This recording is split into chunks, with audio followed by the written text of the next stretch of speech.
The knock was so soft Ethan almost missed it. His hand froze over the holographic spreadsheet, blue-green columns of fuel costs hovering in the recycled air of his quarters. 047 Station Standard. Nobody with legitimate business knocked at this hour. Station security pounded. Business associates used the comm panel. His mind cycled through possibilities, none of them good. The knock came again, tentative, barely audible beneath Aligium Station's ambient hum. Ethan's fingers hovered over the door control. Debt collectors? He was current on everything. Angry clients.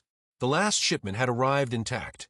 Someone with the wrong address seemed most likely, and slightly less catastrophic than the alternatives. The door hissed open. A child stood in the corridor. Perhaps a meter tall, golden hair cascading past narrow shoulders in waves that caught the dim night lighting. But her skin registered first in his sleep-deprived brain, blue, the color of clear summer sky. Her ears, elongated and delicately pointed, drooped with exhaustion. Amber eyes, currently brimming with tears, fixed on him with a mixture of hope and terror. "This isn't my door," she whispered, voice trembling. One hand clutched a stuffed creature, purple fur matted from constant handling. "I thought it was, but it's not." Ethan's brain, still focused on fuel calculations and Centauri profit margins, took several seconds to catch up. A lost child. An alien child, though he couldn't place which species from the dozens passing through Aligium. At midnight. In his doorway. Looking at him like she couldn't decide if he'd help or devour her. "Okay." He crouched to her eye level, ignoring the pop at his knees. Too much time in zero-G cargo holds. "Where is your door?" Her lower lip trembled. "I don't know. They all look the same." She gestured down the corridor where identical doorways marched into darkness, each marked with alphanumeric codes. "I've been walking forever and forever, and I can't find it, and the numbers don't make sense, and—" The words tumbled faster, pitching toward panic. "Hey." Ethan raised his hands in what he hoped was a calming gesture.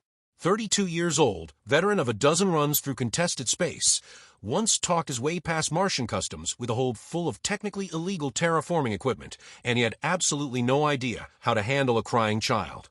"It's okay. We'll figure this out. Do you know your parents' names? What section you live in?" She shook her head, golden hair swaying.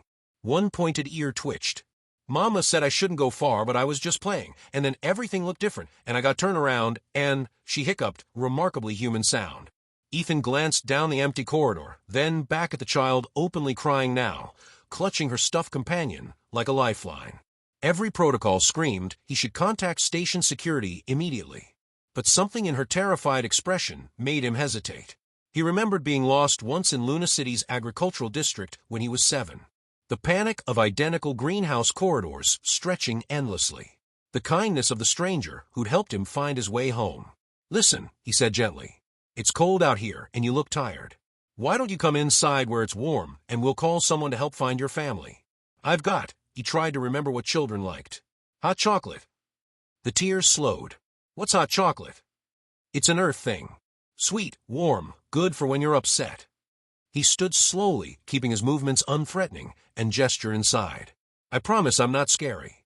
I'm just a trader. I haul boring equipment to boring planets, and usually fall asleep reviewing boring spreadsheets. See?" He pointed at the holographic display. "That's my exciting evening." She peered past him at the cluttered interior.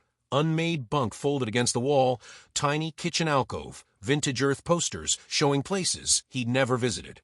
The Eiffel Tower. The Grand Canyon. Some beach with impossibly blue water. Her ears lifted slightly, curiosity warring with fear. "You have pictures. Are those real places?" "Yeah, on Earth. I've never been there either. Always wanted to see oceans." He was babbling now, filling space with words. "Come on in. We'll get you sorted out." She crossed the threshold with hesitant steps, someone who knew she was breaking rules but couldn't see an alternative. The door hissed shut behind her. Somewhere on the station, someone was probably panicking about a missing child. Meanwhile, said child was examining his quarters with the intense curiosity of the young, previous tears apparently forgotten. "Your place is small," she announced with brutal honesty. "But cozy. Mama's quarters are much bigger, but they're not as interesting. You have lots of stuff." "Yeah, well, when you live in your ship half the time, you accumulate junk."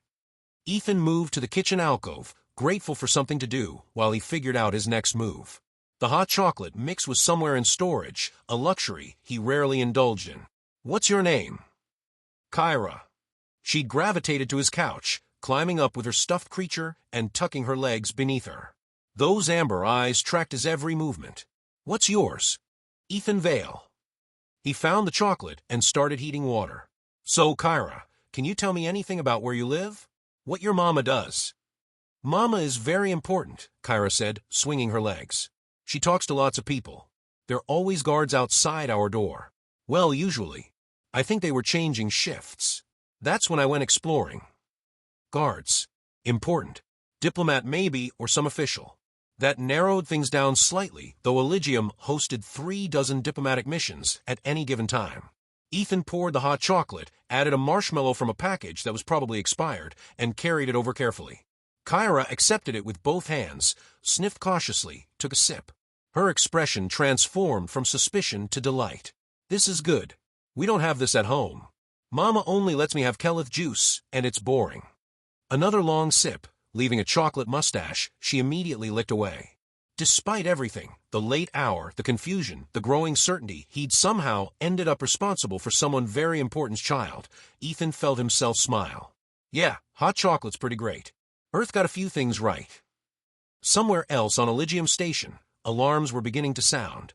Kyra had claimed his couch with territorial confidence, deciding this space was now hers, at least temporarily. Miss High, the stuffed creature which she'd informed him was actually a very famous animal from her homeworld, not that he would know about it, occupied the cushion beside her. Those elongated ears swiveled occasionally towards sounds from the corridor, like organic sensor arrays. Ethan settled into his desk chair, angling toward her while he pulled up the station directory. Okay, so your mama is important, and you have guards. That's something. Do you know what section your quarters are in? A number or name? Kyra scrunched up her small blue face.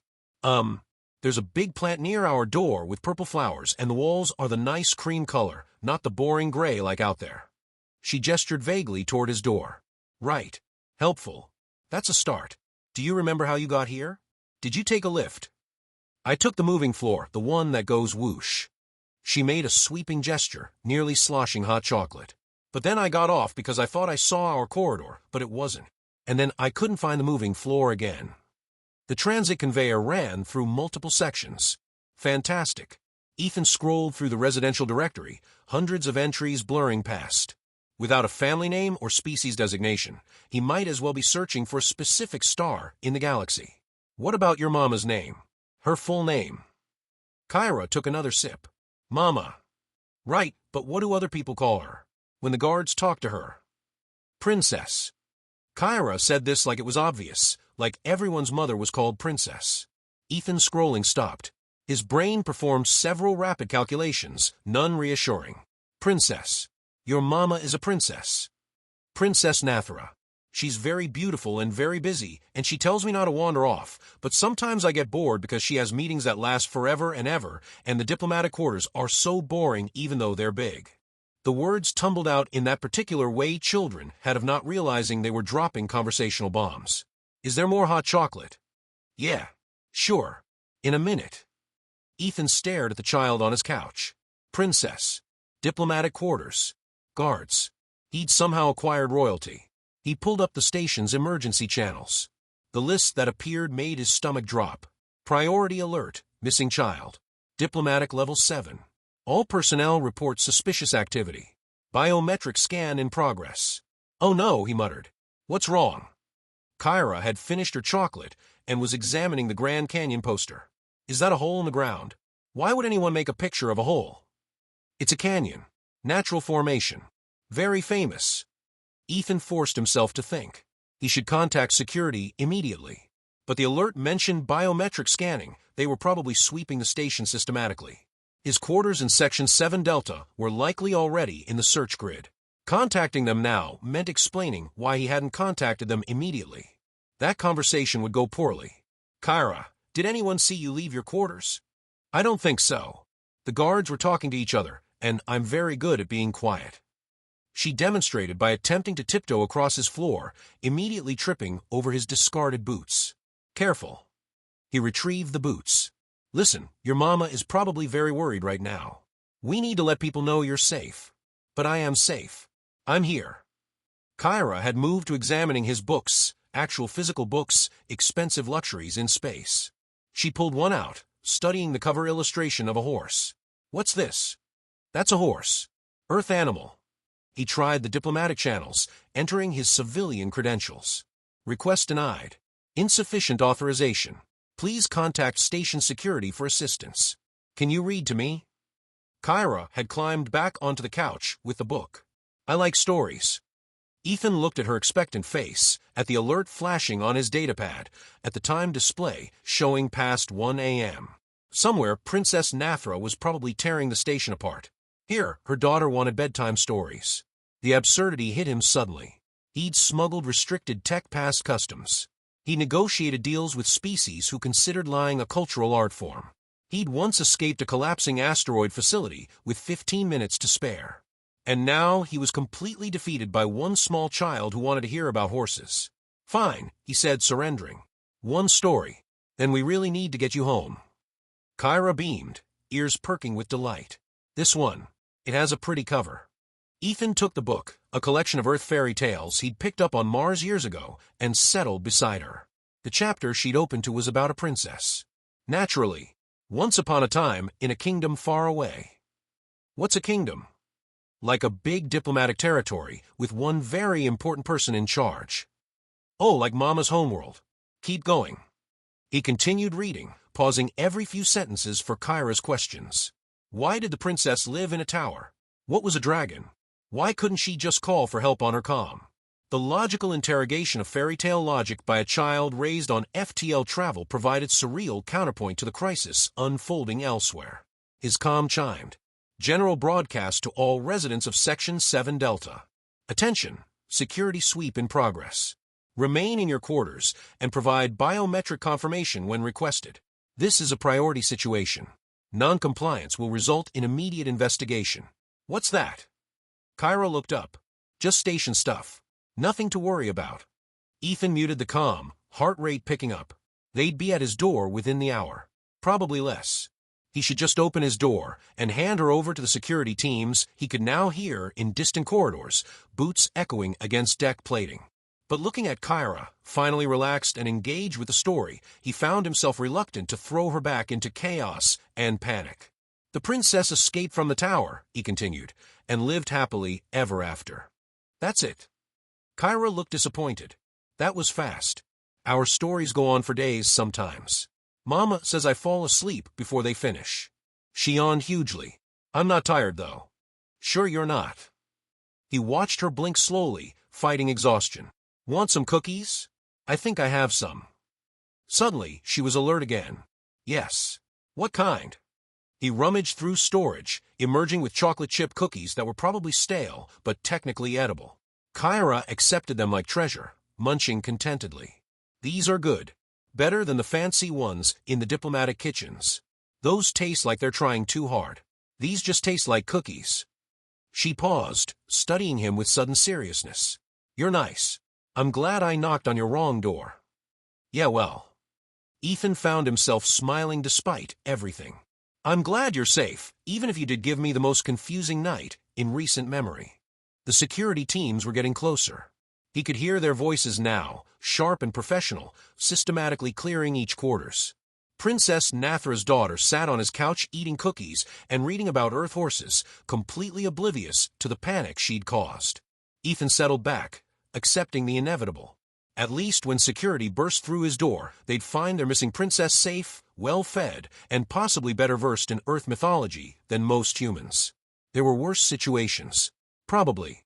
Kyra had fallen asleep halfway through her third cookie, curled into the corner of his couch, with Miss High tucked under one arm and crumbs scattered across her lap like evidence of a very small crime.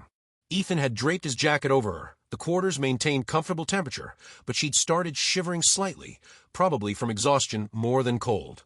Now he sat at his desk, listening to the security sweep draw inexorably closer. Sector by sector, door by door. His comm chimed again. Another priority broadcast, this one with actual panic bleeding through the professional tone. All residents, Section 7 Delta. We are searching for a missing child. Blue skin, golden hair, approximately 1 meter tall. If you have seen or heard anything unusual, report immediately to station security. Repeat, this is a priority diplomatic emergency. Ethan glanced at the child in question, snoring softly and drooling slightly on his jacket. Diplomatic emergency. Right. He should have called this an hours ago. Would have, if he'd known she was royalty, and not just some merchant's kid who'd wandered off. Now he'd have to explain to armed security personnel why he'd been feeding cookies to a princess instead of immediately alerting proper authorities. The footsteps outside grew louder, accompanied by electronic chirps of security scanners. He heard his neighbor's door hiss open 2 units down. Clipped voices. Door closing. They were being thorough, scanning every quarters for biometric signatures. 1 unit away now. Ethan stood, positioning himself between desk and couch, trying to appear casual rather than like someone who'd accidentally kidnapped royalty. The scanner chirped outside his door. A pause, then urgent voices, too low to make out words but high in pitch. Alarm. His door control panel lit up with an override code. Wait, Ethan started, but the door was already hissing open with the aggressive speed of security bypasses. For guards flooded in, weapons drawn but angled down, armor reflecting overhead lights in harsh white gleams. They fanned out with practiced efficiency, covering angles and exits. Behind them, a 5th figure in station security command insignia stepped through, scanner beeping insistently. Hands where we can see them. The lead guard's weapon wasn't pointed at him directly, but was not pointed at him either. Step away from. Ethan. Kyra's sleepy voice cut through the tension. She sat up, rubbing her eyes with one small fist, his jacket sliding off her shoulders. What's all the noise? Are these people here for the story too? We were reading about horses. The lead guard's expression cycled through alarm, confusion, relief, and something that might have been professional embarrassment. Her weapon lowered slightly. Princess Kyra. Hi. Kyra yawned, showing small white teeth. Who are you? You're very loud. Ethan was being quiet, so I could sleep. I can explain, Ethan said quickly, hands still raised. She knocked on my door. I didn't know who she was. I was trying to find her family through proper channels, but I couldn't get clearance, and The commander lowered her scanner, speaking rapidly into her comm, Sector 7, Delta 19. Princess located. Condition appears stable. Subject is with civilian resident. Requesting immediate diplomatic response team. I'm not a subject, Kyra said, offended. I'm a princess. And Ethan's my friend. He gave me hot chocolate and cookies and read me stories about Earth. He's very nice, even though his coffee smells weird. She'd located the remnants of her cookies and was finishing them, apparently unbothered by the armed security team, filling the small quarters. The guards exchanged glances, people trying to reconcile what they'd expected to find with what they'd actually found. They'd been searching for a kidnapped princess. Instead, a child eating cookies and defending her captor. Princess Kyra, the commander said, voice shifting to something gentler, your mother has been very worried. We've been searching for you for hours. Oh. Kyra's ears drooped. Is Mama angry? I didn't mean to get lost. The corridors all looked the same, and I couldn't find our door, and then I found this door instead, and Ethan helped me. She looked at him worried. Are you in trouble? I don't want you to be in trouble. You were nice. That's not, Ethan started, but the commander cut him off with a gesture. Sir, we need you to answer some questions. How did the princess come to be in your quarters? She knocked on my door around midnight. Said she was lost. I brought her inside, tried to figure out where she belonged, couldn't access diplomatic channels with my clearance level, so I kept her safe and calm while I figure out what to do. He was talking too fast.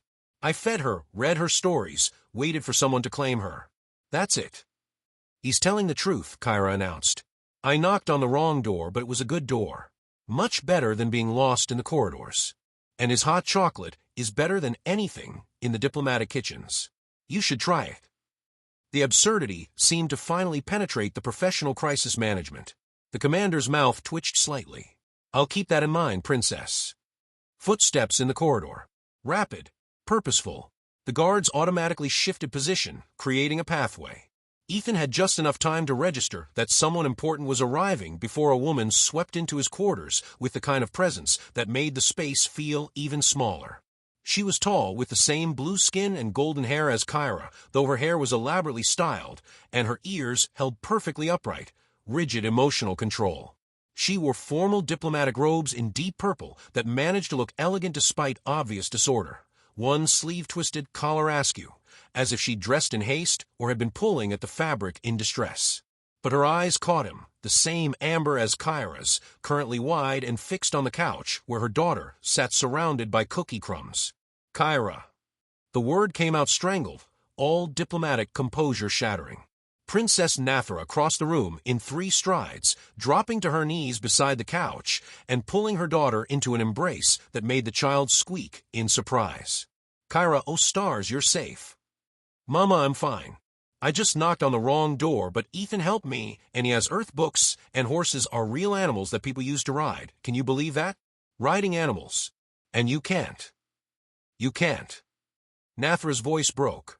You can't just disappear like that. Do you understand?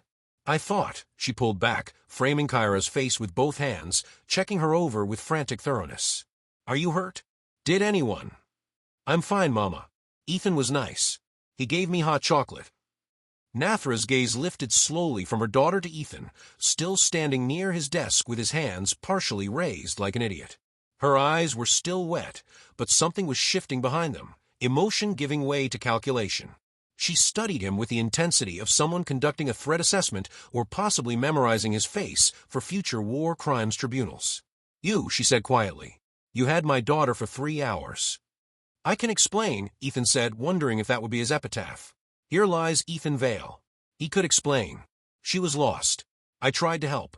I didn't know she was, I didn't realize. He didn't know I was a princess until I told him, Kyra interjected helpfully. And then he looked really worried, which was funny because I'm not scary. I'm just me. You kept her safe. Nathra said it like an accusation and a question simultaneously. Yes. Of course. She was a lost child. What else would I do? You could have contacted security immediately. I tried. Your channels require clearances. I don't have. I'm just a trader. I haul agricultural equipment. I don't have diplomatic access codes. Definitely talking too fast now. So I kept her warm and fed and calm while I tried to figure out what to do. That's all. Nathra stood slowly, still holding Kyra's hand, but now facing Ethan with her full attention. She was taller than him by several centimeters, those pointed ears nearly level with his forehead. You gave her cookies. Yes. And read her stories. And hot chocolate. It seemed appropriate for, look, I'm really sorry about all this, but she was scared and lost, and I just try to help. Mama, don't be angry at Ethan. Kyra tugged on her mother's robes. He was really nice. The nicest wrong door I could have knocked on. Can we come back to visit? He promised to tell me more about oceans. The room fell silent except for the ambient hum of life support. The security team stood frozen. Ethan held his breath. Princess Nathra looked down at her daughter, then back at him. Her expression was unreadable. We'll discuss it, she said finally. The security team filed out with the reluctance of people leaving a situation they didn't fully understand, their commander casting one last bewildered glance at the domestic scene before the door hissed shut. That left Ethan alone in his quarters with Princess Nathra, her daughter, and the slowly dawning realization that his life had just become significantly more complicated than fuel calculations and freight manifests. Nathra lowered herself onto the couch beside Kyra with the careful movements of someone whose adrenaline was crashing hard. Her perfectly maintained diplomatic posture sagged as she gathered her daughter close again, one hand stroking golden hair, while her eyes closed briefly. I thought I'd lost you, she murmured, so quietly Ethan almost missed it. When the guards came to tell me you were gone, I thought. I'm sorry, Mama. Kyra's voice had gone small again, the confident child who'd critiqued his coffee, suddenly remembering she'd broken rules. I just wanted to see the observation deck where the big ships come in, but I got turned around and everything looked the same. We'll discuss that later. Nathra's voice held a particular tone of parental discipline deferred, but definitely not forgotten. Her amber eyes opened, fixing on Ethan. Sit, please. You look like you're about to flee your own quarters. He did sit, mostly because his legs were tired. His desk chair creaked. Royalty was occupying his second-hand couch, and he had no idea what protocol even looked like in this situation. I really am sorry about, well, all of it. If you'd known who she was, Nathra said, what would you have done differently? Ethan considered that. Probably panicked more. Been more formal. I don't know. called security harder. He ran a hand through his hair. Definitely wouldn't have fed her cookies without checking ingredient compatibility first. That was probably irresponsible. The cookies were good, Kyra said firmly. Much better than the ones Chef Vora makes. His are too fancy. These just taste right. Something that might have been a smile flickered across Nathra's face before she controlled it. Chef Vora attended the Culinary Academy on Centauri Prime for 5 years. I'm sure he'll be devastated to learn he's been outperformed by... She glanced at the empty package on the floor. Generic station brand from the commissary. Probably stale. He crept up Ethan's neck. Look, I'm not trying to compete with royal chefs. I just gave her what I had. And what you had was exactly what she needed. Nathra's voice had lost its edge, settling into something thoughtful. While I had the entire security apparatus of Aligium Station tearing apart every section, running biometric scans, accessing surveillance feeds, my daughter was here eating cookies and learning about horses. Safe. Content. With a stranger who saw a frightened child before seeing anything else. I mean, what else would I see? She knocked on my door crying. Species and status seemed kind of irrelevant at that point. You'd be surprised how often they're not. Nathra shifted, formal robes rustling. One ear twitched slightly. I've been Aligium's diplomatic liaison for 2 years. In that time, I've seen how people react to discovering they're dealing with royalty. They either become obviously helpful or paralyzingly formal. You gave her hot chocolate and read her fairy tales. Earth fairy tales, Kyra added, about princesses, which is funny because I'm already a princess, so it's like reading about myself but different. Ethan says Earth used to have lots of kingdoms before they had the Federation, which seems complicated. Everything about Earth seems complicated, Nathra said, but there was fondness in her tone now. She looked at Ethan with renewed assessment. You're a trader. Independent freight. Small contracts, mostly agricultural equipment, to colony worlds. Not glamorous, but it's honest work. And you live here on Aligium between runs. Cheapest quarters I could lease in a decent section. Close to the docking rings, reasonable life support, and the commissary doesn't poison you more than occasionally. He gestured at his cluttered space. It's not much, but it's home when I'm not living in my ship's cargo hold. Nathra's gaze traveled across his quarters. The vintage posters scattered books, small kitchen where he'd made hot chocolate that apparently exceeded royal standards. Kyra wants to visit again. I heard. I don't think, Ethan fumbled for words. She's a princess. I'm a nobody. That seems like a security nightmare and probably violates a dozen protocols. Probably 100 protocols, Nathra agreed. And yet, she paused, stroking Kyra's hair absently while her daughter yawned against her shoulder. My security failed tonight.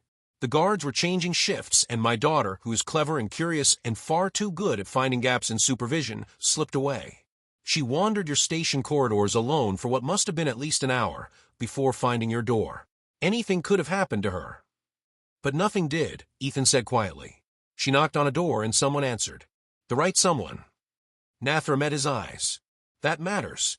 I spend my days negotiating treaties and managing diplomatic relations between species who have been at odds for centuries. I'm trained to assess threats, identify opportunities, read people for hidden agendas. And right now, I'm looking at a trader who gave my daughter cookies and asked for nothing in return. What else would I ask for? She's a kid. She was scared. Exactly. Nathra stood, gathering Kyra into her arms despite the child's sleepy protests that she could walk. My daughter has decided you're her friend. She doesn't make that decision lightly, despite her youth. And I've decided, she paused at his door, turning back. I've decided that mistakes sometimes give us exactly what we need. She knocked on the wrong door. You opened it anyway. That speaks to character. But Ethan stood as well. So what happens now? Now I take my daughter home, put her to bed, and possibly never sleep again from the stress of tonight. Nathra's attempt at humor was undercut by real exhaustion. Tomorrow I file reports, reassess security protocols, and explain to the station commander why a 3-hour search ended with my daughter eating cookies in a trader's quarters. And somewhere in all of that, I figure out how to tell my very persistent daughter either yes or no about visiting the nice, wrong door again. For what it's worth, Ethan said, surprising himself, she's welcome anytime. I mean, if that's allowed. I don't have much to offer except stale cookies and stories about a planet I've never visited, but he shrugged. Sometimes that's enough, I guess. Kyra lifted her head from her mother's shoulder, suddenly alert. Really? I can come back. That's up to your mother. I'm just saying my door's open. Well, figuratively. Actually opening it requires authorization codes, apparently. We'll see, Nathra said. But there was something in her expression that suggested the answer might not be the automatic no that protocol demanded. Thank you, Ethan Vale. For keeping her safe. For giving her hot chocolate. For being exactly who you are. She carried Kyra out into the corridor, where security personnel immediately materialized like anxious shadows. Ethan watched them go, his small quarters suddenly feeling very empty. Cookie crumbs still littered his couch. The book about horses lay open where Kyra had left it. His jacket smelled faintly of whatever soap they used in the diplomatic quarters, something floral and expensive. He closed his door and stood there for a moment, trying to process what had just happened. 3 hours ago, he'd been reviewing fuel costs. Now he'd somehow befriended a princess and earned the cautious respect of her mother. His comm chimed, a message from a station commander requesting his presence for a statement tomorrow morning. That would be fun. But beneath the anxiety about reports and protocols, something else flickered. The memory of a small child's relief when he'd offered help. The weight of trust given freely by someone who had every reason to be afraid. The realization that opening his door to a stranger had changed something fundamental, though he couldn't yet name what. His quarters felt different now. Still small, still cluttered, still filled with the accumulated debris of a life lived between star systems. But also like a place where something important had happened. Where a wrong door had become exactly right because someone chose kindness over caution. Ethan picked up the book about horses, marking Kyra's place carefully before returning it to the shelf. Then he began cleaning up cookie crumbs, already wondering if the commissary sold better cookies than the stale ones he'd served to royalty. Just in case she came back. Just in case the wrong door opened again.